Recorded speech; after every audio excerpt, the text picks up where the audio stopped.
Welcome to the Revenue Above Replacement podcast. I'm your host, Adam Grossman. With me today is Kern Egan. Kern, welcome to the podcast. Thanks for having me. Oh, great to have you. We got a lot to cover, a lot of interesting news between the two of us, which we're going to get to throughout the podcast. But we'll start with where we always start with our guests. Can you walk us through your career to date and tell us how you got to this point in your sports career? Yeah, a little unconventional, I would say, in my career path. I went to Indiana University actually to major in sports marketing and management. I got there and I realized the business school was, really strong, and that might be maybe a more well-rounded education to get while I was in school. My entry point into sports was interning at the Indiana Sports Corporation, which was a really great experience. I got to intern at the NBA draft, a lot of NCAA championships. I think the world of ISC, they were the first ever city or civic organization created to attract sporting events to a city, and it's so successful, the NCAA moved there. So I was a really great summer. Didn't love any of my job offers out of school in sports. And so I took a different path. I took a job at Arthur Andersen in Chicago at Worldwide Headquarters. It was the heyday of, big four, big five, big six, whatever you want to call it at the time, accounting, consulting. So just a tremendous experience with really smart humans for a couple of years. I realized that I didn't want to be a partner there. Not that I was close to it, but I could see what that path was. And I said, well, I felt at the time like I was aging myself out of sports potentially. Was able to pivot from after 2 years from Anderson, got a job at an agency called Group 2 Communications. They later got bought by Omnicom. They were in Oak Brook because they did a lot of work with McDonald's. I went there to work on the NBA, and the NBA had its lockout. That's how old I am, and so had to find some other things to do, but eventually worked on True Value Hardware and their NASCAR program, which ended up being a good experience for me. That was a couple years in. Again, dating myself, the dot-com boom sort of happened. Everybody was chasing that money. I was no different. I had some friends of friends or whatnot that had a tech company. I left to join them as as a fairly young CMO, chasing some money and some stock. And then we all know what happened to that dot-com thing. And again, found myself having to pivot again. I'd moved in that time from Chicago to Dallas, and found myself kind of needing a job, and found a place at the Richards Group, which was at the time the largest independent ad agency in the country. So a lot of great brands, a lot of great work and great people. I started the sports entertainment practice there in 2005, kind of officially, and kind of built that up over 10 years or so. I think the calling card there was making Bridgestone the Super Bowl halftime show title sponsor in a 5-year deal, and also the title sponsor of the Bridgestone NHL Winter Classic, the outdoor game for 10 years. So really kind of put us on the map, and we were able to get some other clients. Um, my time at an ad agency had kind of, I think, outlived its useful life, and so I was able to kind of construct a deal with my team to leave and join what at the time in 2014 was Lagardère Sports, Lagardère Sports Entertainment out of Paris. So we took our clients and our people, and we greatly expanded the scope and scale of what we do globally from, just domestically. Spent 8 years at Lagardère, which then became Sport 5 after it got bought by a private equity firm. As head of consulting, so I've got a lot of great global experience. But again, 8 years was 8 years, and had a chance to kind of scratch that entrepreneurial itch again, and take a few clients and a few people with me to kind of get some tailwinds behind us and starting Multiplier, which was January 1 of 2022. So we're in year 4 of Multiplier. We like to say we shape culture to help build brands. And basically what that means is helping companies with their sports entertainment market initiatives, basically try to get return on objective or return on investment based on the money and the effort and the resources they put in trying to be relevant in culture. So we have clients like Bridgestone still, Caterpillar, Wyndham Hotels, Winnebago, Invisalign, PitchBook, Chase Sapphire, JP Morgan Payments, I'm sure missing a few in that initial list, but it's been a great run so far. We're about 30 people, and really enjoying, kind of being a boutique agency owner these days. Yeah, a lot to cover there. A few questions that emerged. Our audience, there's a lot of members of our audience who are students who are just entering the sports industry for the first time, don't necessarily know what an agency does, particularly a sports agency. You obviously have substantial experience both working for and building your own agencies. Can you explain Sure. just at a kind of high level what an agency does and how it works with different clients? Yeah, so agency is a broad term, so probably good to clarify that. A lot of the bigger agencies are what you'd call full service, which means they work on behalf of the brands or the sponsors. They're actually also working on behalf of the properties or the rights holders. So, from a brand standpoint, very heavy on what they call consulting, which is more strategic, upstream partnership negotiation and management work, as well as sort of activation, bringing those partnerships to life. And then to some extent analytics, right? Is it working? How can we use data and insights to shape, future efforts? On the rights holder side, there's certainly some activation, some events and production work, and we have some of that, but it's largely on the sales side, where agencies will help leagues and clubs monetize their assets. And sometimes those agencies have networks that maybe a local team might not have nationally or globally, and so they get engaged in that way. Um, and then, of course, you could kind of call a property talent as well. So you've got the agencies representing talent. We're really focused on the brand side of the equation, at least the first few years, because that's a lot in our DNA. Although we do work with some rights holders on some event execution. So Players House for the MLBPA at All-Star Game is something that we work on. Front office sports, we do Huddle in the Hamptons. Their conference, summer conference in the Hamptons. So we definitely have some rights holder side work and some media side work, but um, we're primarily focused today on brands. And then you mentioned obviously your experience with Arthur Anderson. You mentioned obviously working in the dot-com bubble.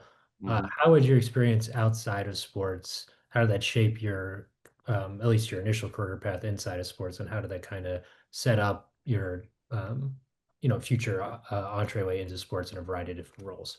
I mean, the way I look at it is I double majored in finance and marketing, and I worked in business management consulting, for a couple years out of school. And I just look at it as business acumen.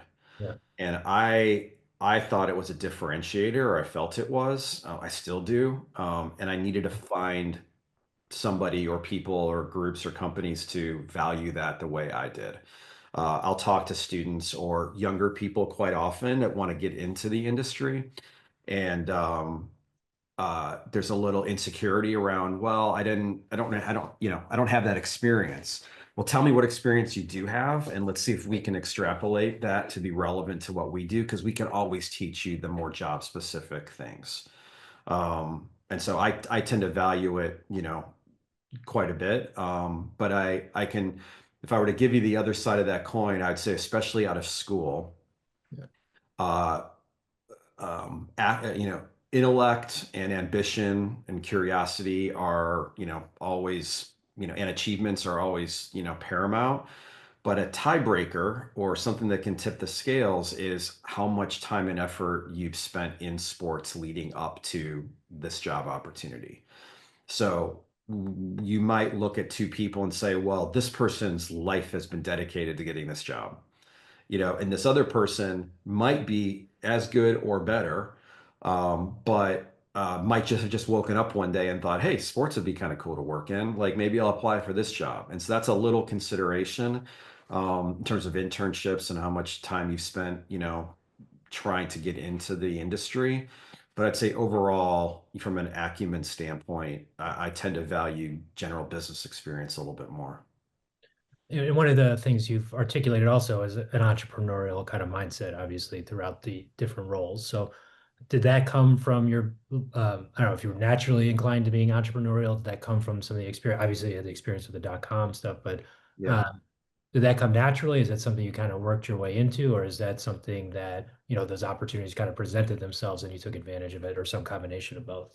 Yeah, I guess there's studies that say, entrepreneurship's genetic. right? And I tend to believe that. And my father was an entrepreneur in the printing business, so like to believe that maybe I had some of that in my DNA. It it it feels natural to me. It's exactly what I want to be doing. I'm grateful that I did get to learn from some people and understand how bigger companies operate and using that experience for how we do things. But I know some people say like I'm a terrible or not about me personally, say about themselves, I'm a terrible employee. I was a terrible employee. I don't feel that, that way about myself. I think I've had great experiences sort of on both sides, but I'm definitely happier on the ownership side of the equation.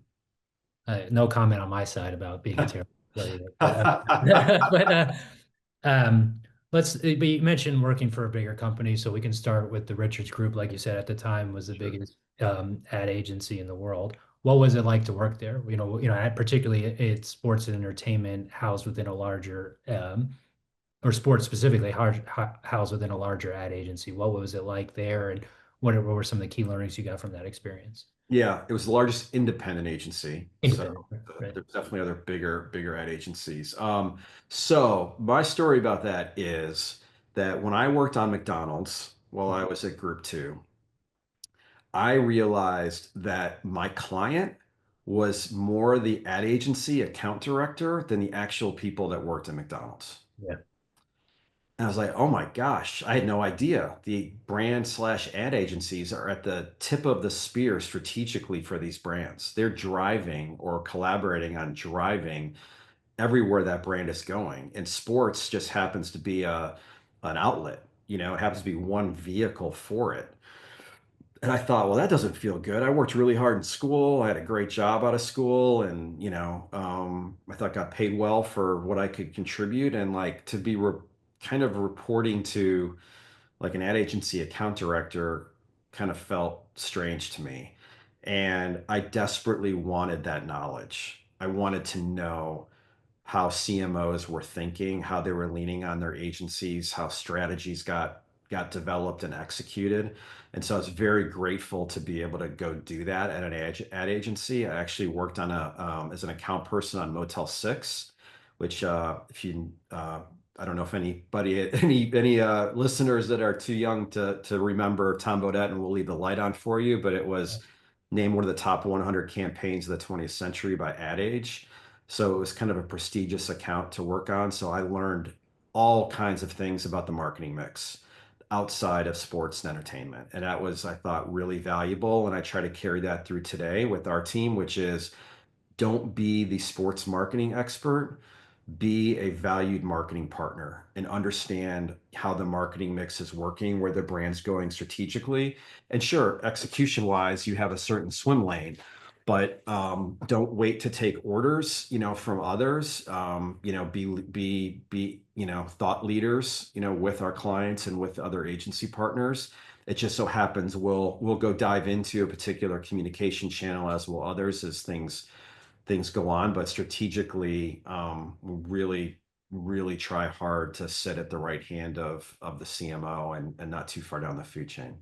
Yeah, again, just to somewhat operationalize this for our audience, when you talk about marketing mix, what are you talking about? And when you're talking about strategy, what are the kind of core strategic concerns that the CMO is looking at to activate within that marketing mix?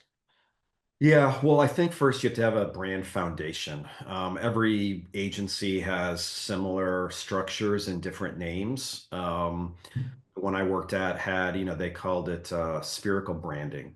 And it basically was a process to really come up with four communication strategies. One was vision, which is basically what the highest calling is for your brand.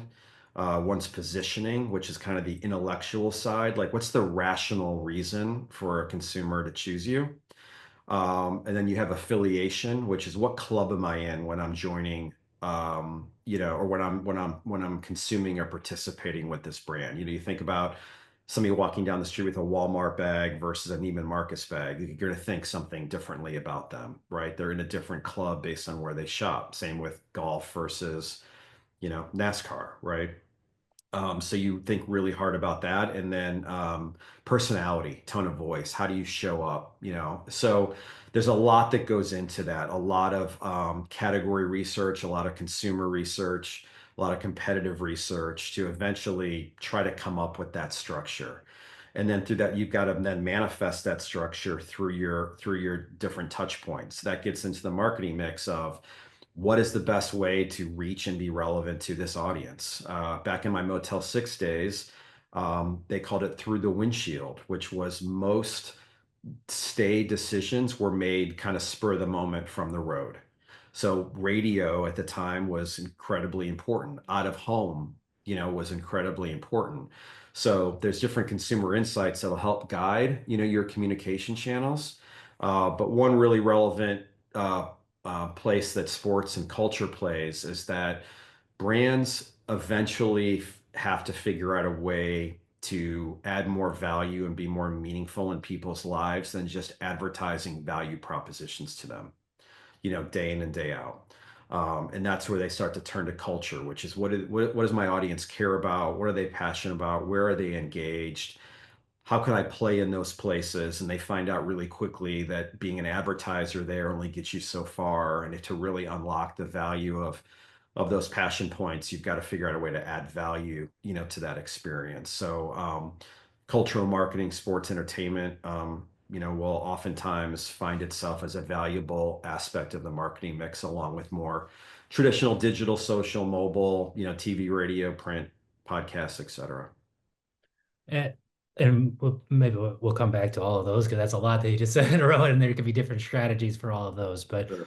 you obviously then you mentioned your next step was moving from the Richards Group to Lagardère, so which Lagardère at the time and now Super Sport 5 is a sports focus agency as opposed to a larger ad agency.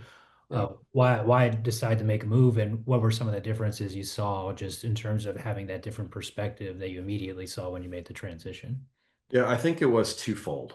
One was we were doing really cool things and good things in sports that any sports agency would have been really proud of. Yeah. And we were just a blip on the radar of a big ad agency. And you eventually kind of started to say to yourself, man, it'd be nice to, work somewhere where I got high fives for this stuff, had somebody, somebody to tell, right? Yeah. So it was partly that emotionally, but then rationally, it was just getting access and exposure to different parts of the business than just working with brands on strategy and management and activation. So that agency was very rich in soccer globally, uh, very well resourced on the sales side of the business, on the commercialization of rights, production of events, the representation of talent, represented over 50 PGA Tour players, for example.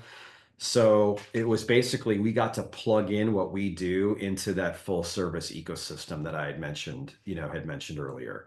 So between the global work that we got to do, along with different exposure and working relationships with different parts of the business, it was just, I think, the right next step for us.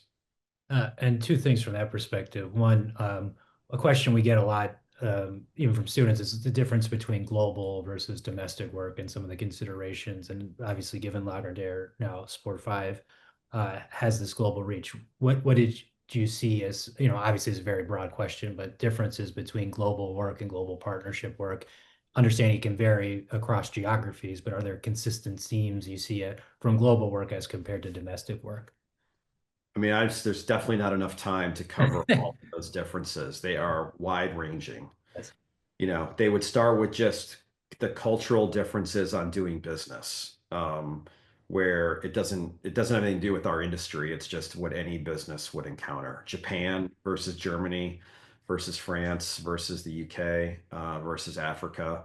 Um, there was a lot of learnings, like some cultures never say no, right. they just eventually make it go away, right? Exactly. Which without noticing that or realizing that you can waste a lot of time. There's cultures that the personal relationship is paramount. And without that, no matter how good the commercial deal is, it's not going to happen. And so you realize you have to invest in the relationship. So there's that aspect. I would say more specifically to what we were doing, a big learning was that in Europe and Asia, brands don't typically pay for the advisory slash consulting work the way they do in the US. Mm.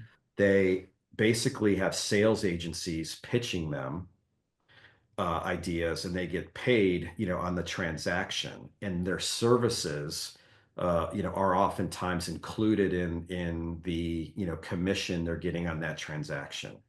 And so we had a lot of trouble getting our model to work, in Europe and Asia, because we're like, we're not doing this work for you unless you pay us. Right. The clients were like, well, you're trying to sell us something. So if you sell it to us, we'll pay you. If you don't, that's too bad. So I became really clear really quickly on why there was so much more focus on the commercialization sales side of the industry in those markets, because that's kind of what the brands generally accepted. Where relative to the US, where sales agencies do very well, but it's not a given that they're going to do the consulting or activation work as part of that transaction. Yeah, that's definitely an interesting point about the services. So, what was the key to moving those relationships forward? Because I think there's, obviously overcoming objections, trying to move, changing how people are doing business is something that's a difficult challenge. So, how are you able to kind of move the needle from that perspective? Oh, I mean, on the cultural side, like you don't move them, No, culturally not, but yeah, yeah. you adopt. I mean, the one breakthrough I think I can think that we had was whenever we had a very obvious subject matter expert Yeah.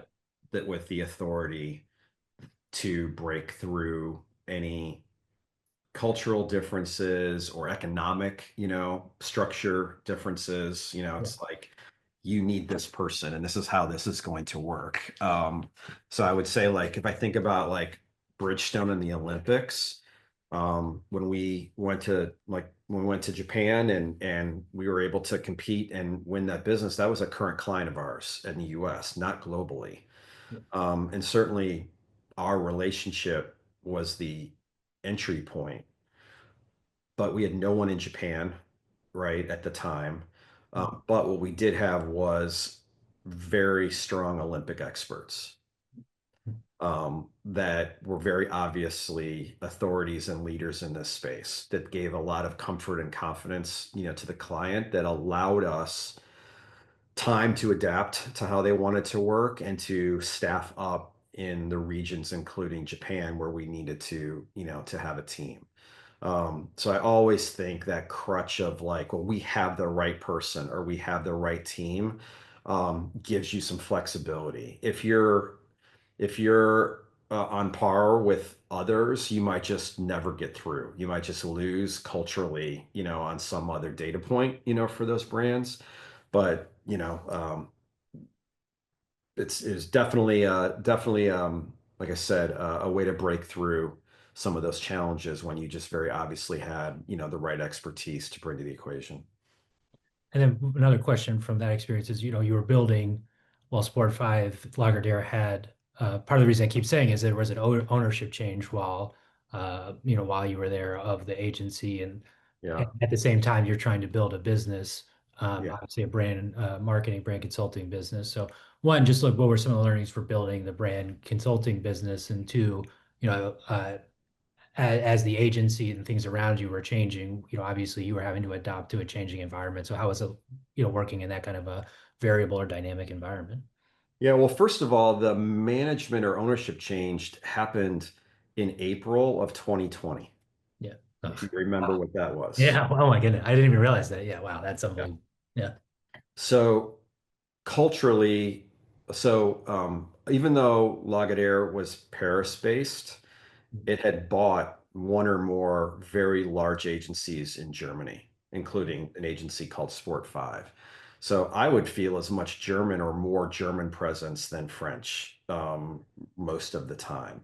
But it definitely moved, the headquarters moved from Paris to Hamburg, during that acquisition. So there was no doubt, you know, where the cultural center of influence was Germany. So that was a bit of a shift from a lot of the board and the, you know, executives being, you know, based in Paris versus Hamburg.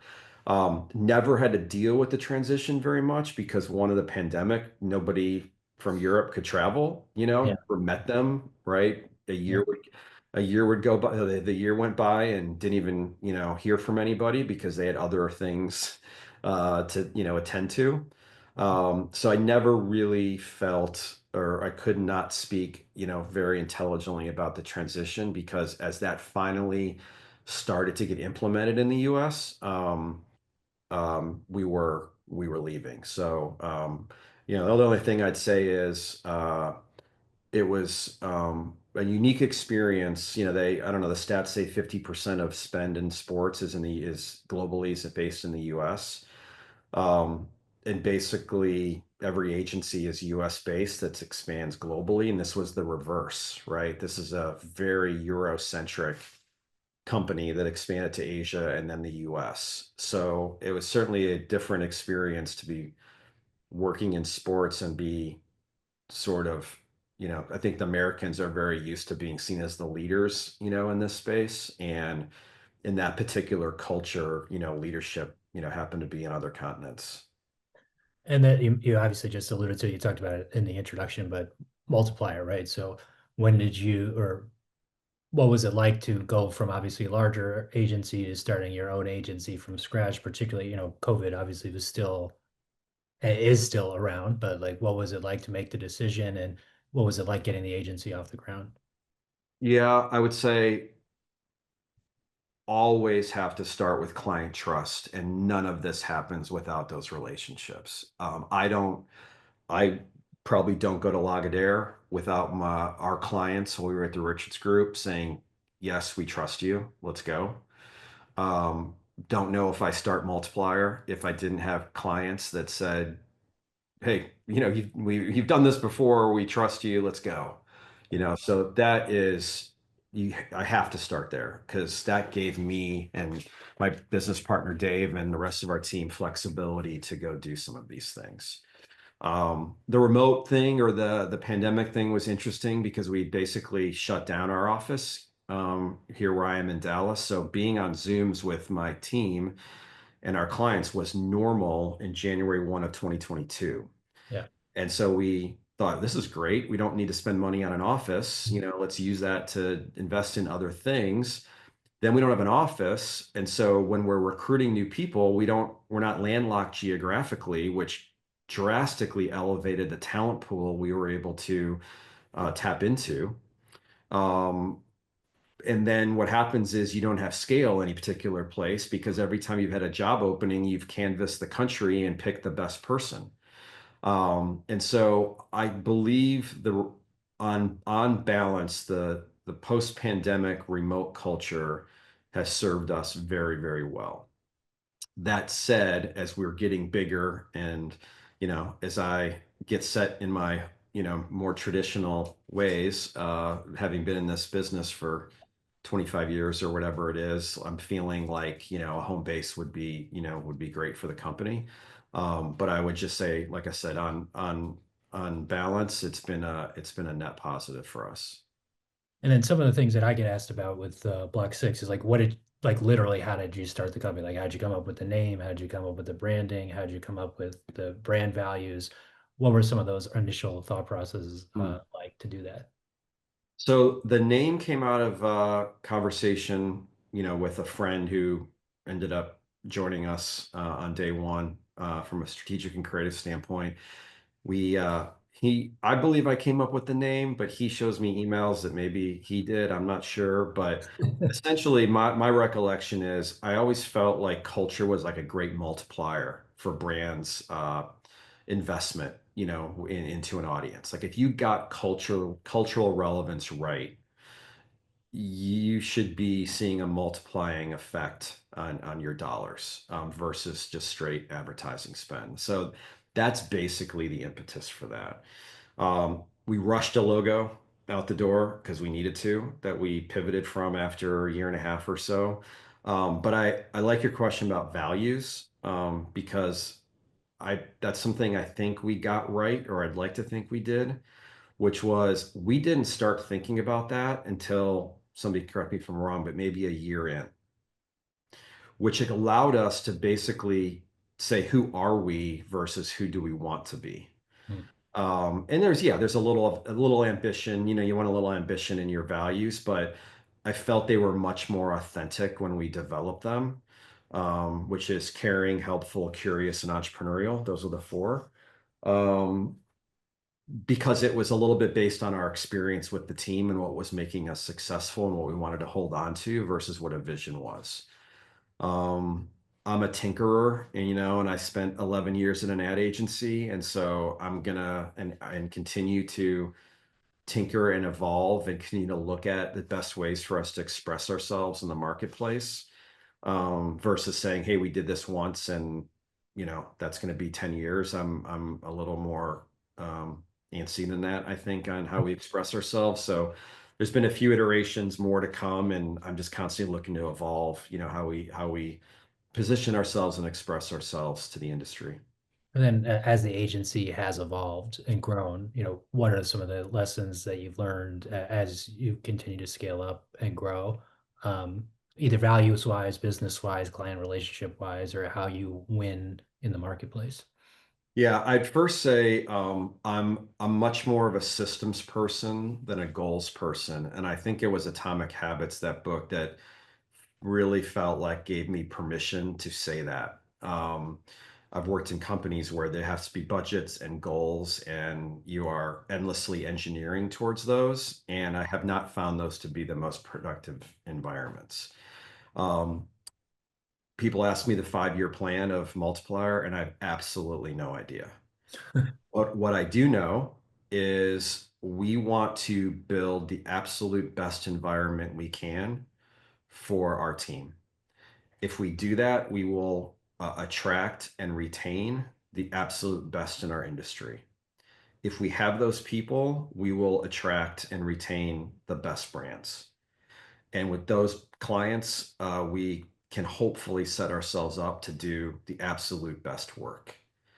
And if we do all those things right in sequential order, or stay really focused on cultivating every step in that process, I believe everything sort of takes care of itself. And we give ourselves some flexibility to let our team take us in different directions, because we have the right people and we've set up sort of the right environment.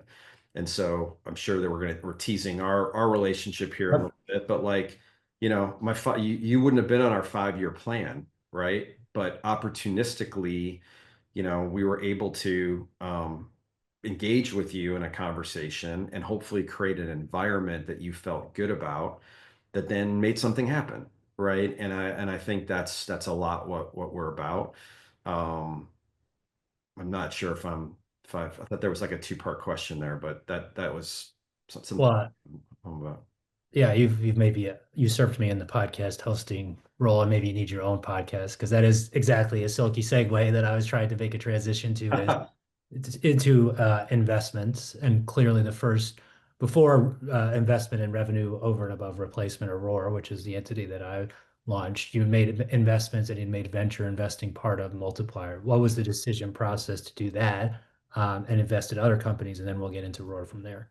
Sure. I mean, it's all about an innovation pipeline for our clients. Yeah. Venture capital firms, earlier stage companies tend to be at the forefront of what's happening with people, platforms, technologies, applications, et cetera, in our space. Um, so it's kind of three-pronged. One, financially, we hope to make money Right. from it. Taking a little longer than I would have thought, but we're still optimistic.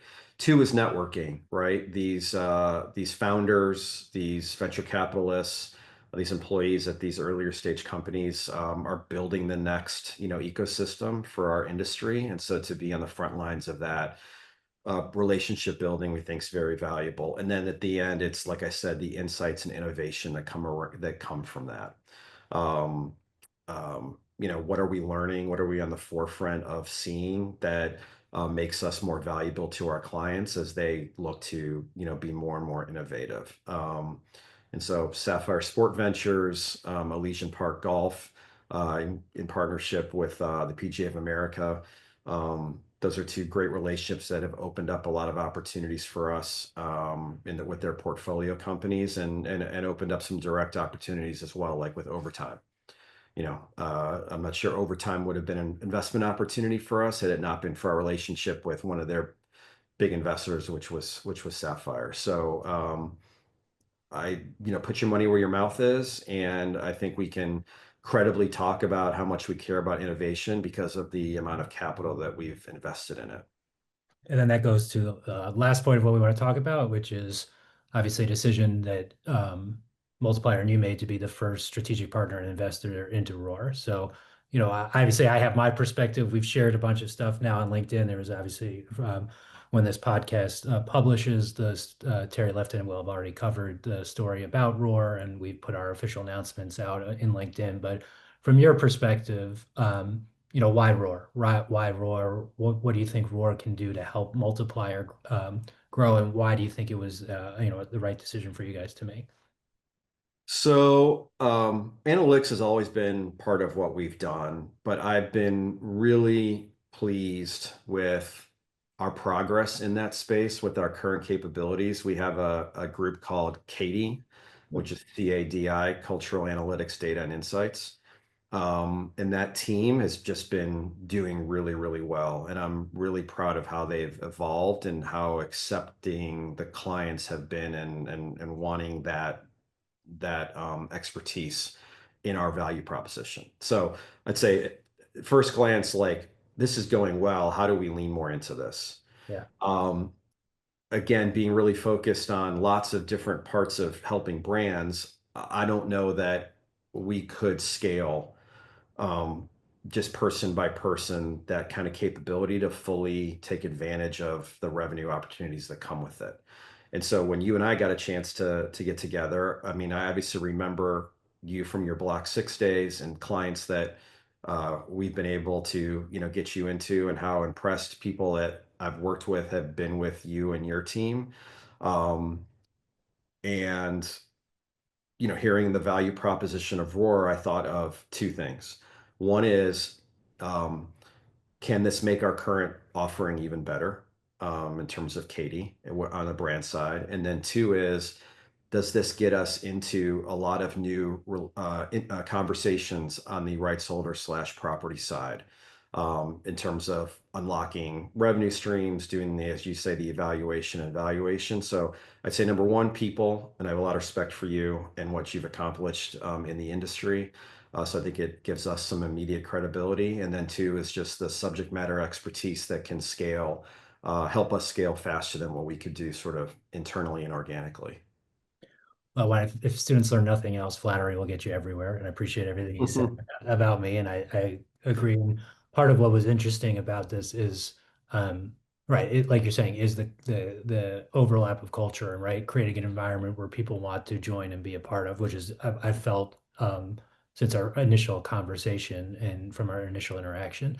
And I do think there's opportunities to grow and scale the businesses. But one of the things I also appreciated was your and um, I feel like by term love of technology and data and new products and new offerings. And that's some of the things that we're trying to focus on at Roar. One, can you just talk, I mean, you use a lot of artificial intelligence platforms and kind of data-driven platforms. A, where does that kind of interest come from in terms of, and B, like, do you see that, how do you see that kind of impacting the sports industry, either through Roar or through just other things that you're doing at Multiplier? Yeah, I kind of forgot the third leg of that scoot stool. So it's, how can we help our current team? How do we expand into the property side of the business? And then how do we innovate, using tech and AI? I remember early days at the Richards Group being shocked at the amount of money being spent based on very rudimentary insights, Yeah, annual surveys, of people, right? right. It's guiding billions of dollars in decisions, Yeah, billions. And I think social listening, right, and sort of digital footprints have really helped, I think, expand, the purview beyond, surveys. And then certainly, you've gotten into the credit card spend and different ways to access transactions. But the the term lookalike, right, which was, based on email addresses. And I mean, I think it's going to be a whole different level, right? Like AI is going to be able to completely replicate and represent, I think, the attitudes and behaviors, potential attitudes and behaviors of different segments of our population and fan bases and audiences, et cetera. Um, and I think AI is going to create more efficient markets, right, in terms of transactions on the buy side and the sell side. I believe we should be continuing to push as hard as we can on getting the richest insights on people's interests, attitudes, and behavior as we can. And certainly, I just mentioned how that's moved from surveys to surveys plus, but there's even further that I think tech can take us. And that's why I have you, because I think you're going to be great at that. And I hope if you want to expand on that, feel free to do so. Yeah, with Roar, we've identified some data partners, and we mentioned some of those in our original announcements, particularly Sports Innovation Lab and Zoom. And to Kern's point, and I've talked about this in articles, and I believe on some of these podcasts, surveys have their place and surveys have their limitations, and the idea of augmenting that with better data sources to help drive decision making. There's been a number. Current identified about even still to this day, the way that some brands make decisions and not a data-driven way, or even just a kind of an insight-driven way, is something that I think a lot of people would be surprised at times how certain decisions that are multi-million or even potentially tens of millions or hundreds of millions of dollars can get made. Increasingly, we're seeing that change, and increasingly, we're seeing that whether it's the CEOs, the CMOs, the board of directors, they're looking for much more granular data, particularly around revenue generation. And our goal with Roar and integrating with Multiplier, particularly as we increase Multiplier's property capabilities, is to how can we leverage data to drive sales, right? How can we, through partnerships, through marketing, through advertising, what is the information and insights necessary to drive sales? And then you marry that, and we were on a call earlier today about how do we marry that information so that data is driving the strategic decision-making process in ways that all parts of Roar and Multiplier can work together, or Roar and other clients can work together, where data is really leading the conversation. And that, one of the nice things about, or one of the great things about Multiplier is a recognition that that should be part of the process, and it should be an integral part of the process. And the way that and you shouldn't use this, I guess, as a as a saying, 1 + 1 = 3 when you're a data company. But that's the kind of the mindset, though, is how do we make this grow and scale so that everybody's benefiting from this process and everybody's achieving their revenue and brand objectives, leveraging the best data, the best technology, the best processes. But that really does require everybody working together with multiple perspectives, not just the data perspective, but also the brand, the consulting, the strategy, the experiential, the activation perspective as well. Yeah. There's a term in our industry called chairman's choice, Exactly. I didn't right? want to, I was going to say that. I held off, but I'm glad you. Okay. Which is, a brand is in a sponsorship because a C-suite executive happens to like that particular sport or event, Yeah, which, by the way, is great for us. More partnerships, more activation, um, and it feels good because it was easy. great. Eventually, the tide turns.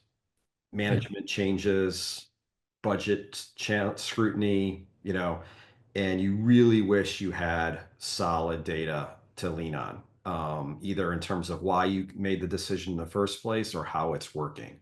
And so I think the industry's gotten by a lot without that accountability. And quite frankly, it still exists to some degree because you maybe the average executive couldn't quantify the value of a sports sponsorship the way they could a performance-based digital, campaign, right? exactly. So I think there's always that element, and it's probably not a bad thing that is continues to be sort of some jet fuel for the industry. But ultimately, we all know where this is headed, and the more rigor and discipline and transparency, you have about the investment, the better off you'll be long term. Yeah, and more to come from that from us in the near future. But as we get into the end of the podcast, we want to ask you transition a little bit to the final question, which we ask all of our guests is you've obviously are now and have been in positions to hire people, our students, and a lot of members of our audience are looking to enter or get into the sports industry. You mentioned some qualities earlier, but what are you looking for when you're hiring people? And what are the most important things our students or people who are looking to progress in the industry should think about in terms of people on your side of the table who are looking to make hiring decisions? Sure. This is an easy one for me. We hire for character and competence, Yeah. a combination, not one or the other, but the combination of those two. On the competence side, that's position specific. Yeah. Do we believe you have the skill set or the ability to create the skill set to get this job done? And I leave that a lot to the hiring managers, right? What I'm much more precious about is the character side, and I like alliteration. That's why I called it character. But I understand how that's like, are you a good person or a bad person? That's not what I mean. Okay, what I mean by character and the way we define it is how likely is it that you have or would embrace our values? And I would have always rolled my eyes at that when I was younger, because values are something you put in a PowerPoint or put on a wall, a poster somewhere, right? For us, those four things are the only things that are keeping us going. Okay. We're entrepreneurial. We have lots of people on our team that could work at bigger, better, more robust places. Okay. They choose to work with us because of the influence they can have, at a smaller company and want to take advantage of being able to touch a lot of different things without being pigeonholed. Helpful. We can tell who are the hand raisers and who aren't. And again, given our size, we need hand raisers. And we've hired a couple that weren't, and they're not here anymore because we need that. Three is caring. Okay. Like we have got to care more than, what our competitors do as we're trying to grow this business. And if you've found people that are entrepreneurial and helpful, that they're sort of going to care. But that last one is really important, is curious. Even when we talk about AI, Yeah. we need learners. We need people that are open-minded. We need people that want to figure out ways to get better. We need people that understand that you have to fail sometimes, and that's okay, without it just being a culture, killer, right? Through some sort of failure. So um, I hold on to those four values very, very tightly, and it's kind of what I use as my consistent evaluation tool, not only of our current team, but who we hire. Yeah, it's a great place to end. So, Kern, thank you very much for joining the podcast. Thanks for the insights. This is a really good conversation. Thank you. Go Cats.